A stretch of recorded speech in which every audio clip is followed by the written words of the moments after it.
Hari ini saya mendampingi Bapak Presiden Joko Widodo dalam melakukan pertemuan dengan beberapa CEO ternama di China. Kita juga hari ini melakukan penandatanganan MOU dan sekaligus perjanjian kerjasama dalam rangka membangun ekosistem hilirisasi di Rembang, kawasan Batam, yang menelan investasi kurang lebih sekitar 11,7 billion US dollar.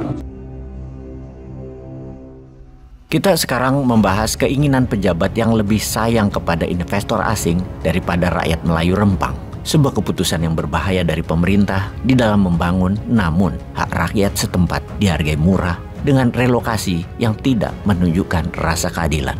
Berstrategilah yang baik, wahai pemerintah. Kita bantu solusinya. Jangan main kasar dengan rakyat sendiri. Kita ke latar belakang sejarah dan letak geografi. Pulau Rempang adalah pulau kecil yang terletak di sebelah utara Pulau Batam. Pulau ini memiliki luas sekitar 2.600 hektar dan dihuni oleh 7.500-an jiwa. Mayoritas penduduk Pulau Rempang adalah orang Melayu. Konflik tanah di Pulau Rempang, Batam, Kepulauan Riau berkaitan dengan rencana penggusuran 16 desa setempat yang notabene telah dilengkapi dengan semua fasilitas umum seperti puskesmas, masjid, jalan raya, pelabuhan, angkutan umum, lapangan sepak bola, bola basket, voli, jaringan listrik, dan telepon, termasuk 10 unit SD, 3 unit SMP, dan 1 unit SMA. Warga desa-desa tersebut akan dipindahkan ke tempat baru yang terletak di Pulau Galang, sekitar 10 km dari Pulau Rempang. Tempat tinggal baru tersebut akan dibangun oleh pemerintah Indonesia, di mana warga akan memiliki lahan untuk bertani,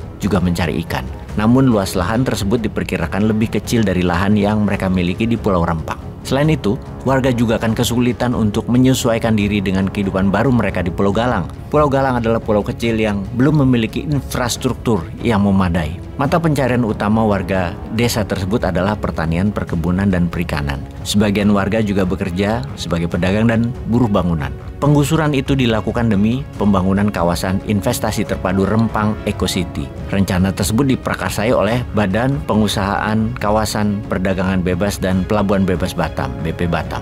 Warga Pulau Rempang menolak rencana penggusuran tersebut karena mereka merasa bahwa tanah mereka adalah milik mereka secara turun-temurun dan mereka memiliki hak untuk tinggal di tanah tersebut. Mereka juga khawatir bahwa penggusuran tersebut akan membuat mereka kehilangan mata pencaharian dan tempat tinggal. Untuk diketahui, Pulau Rempang mulai dihuni jauh sebelum Republik Indonesia ini berdiri, yaitu sekitar abad ke-16. Ketika itu Rempang masih menjadi wilayah kekuasaan Sultan Johor. BP Batam mengklaim bahwa tanah di Pulau Rempang adalah milik negara dan bahwa mereka memiliki hak untuk menggunakannya untuk kepentingan pembangunan. Konflik tanah di Pulau Rempang semakin meruncing pada bulan Agustus 2023 kemarin ketika warga memblokade jembatan yang menghubungkan Pulau Rempang dengan Pulau Batam. Aksi ini dilakukan sebagai bentuk protes terhadap rencana penggusuran mereka. Usaha yang akan dibangun di Pulau Rempang adalah kawasan investasi terpadu Rempang Eco City oleh sebuah perusahaan PT Makmur Elok Graha dengan nilai investasi yang dijanjikan adalah 381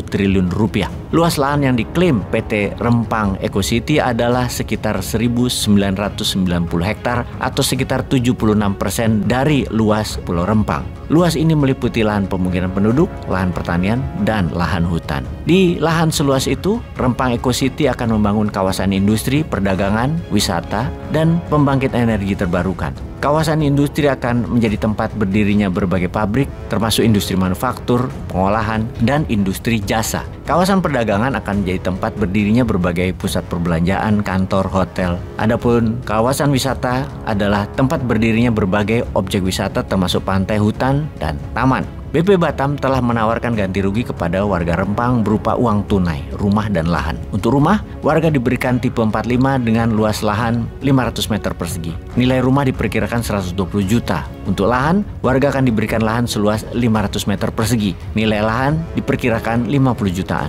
Selain itu, warga juga diberikan uang tunai sebesar 50 juta per keluarga. Bila di total, setiap keluarga diperkirakan akan menerima 220 juta rupiah per keluarga. Untuk sekitar 2.000-an keluarga, ganti rugi PT Rempang Eco City adalah sekitar 440 miliar. Namun, warga Rempang menolak ganti rugi tersebut. Mereka menuntut hampir 1 triliun alias hampir 2 kali lipat dari permohonan tersebut. Dengan melihat gambaran di atas, kita pasti terkejut betapa kecilnya kompensasi yang diberikan dibagikan kepada ribuan orang yang terdampak. Apa artinya 1 triliun untuk berinvestasi bernilai 381 triliun? Bayarlah 1 triliun itu. Murah kok. Nilainya bagi investor dan bagi pejabat pemerintah yang digaji rakyat itu murah. Kemudian, perselisihan ganti rugi di atas belum lagi mencakup resiko ancaman kehilangan mata pencarian. Di lokasi baru Pulau Galang, belum tentu tanahnya cocok untuk bercocok tanam.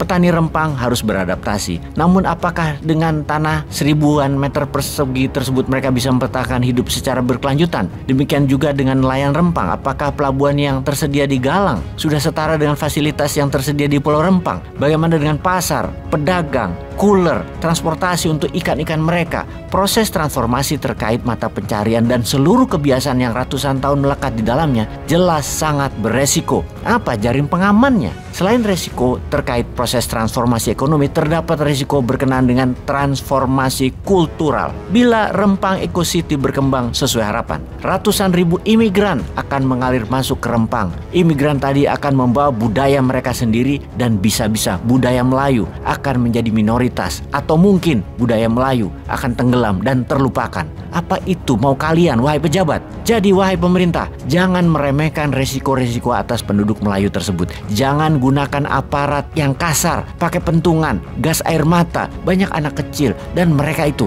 rakyat sendiri, bukan musuh, bukan penjahat. Pakai cara elegan dan manusiawi lah. Peace.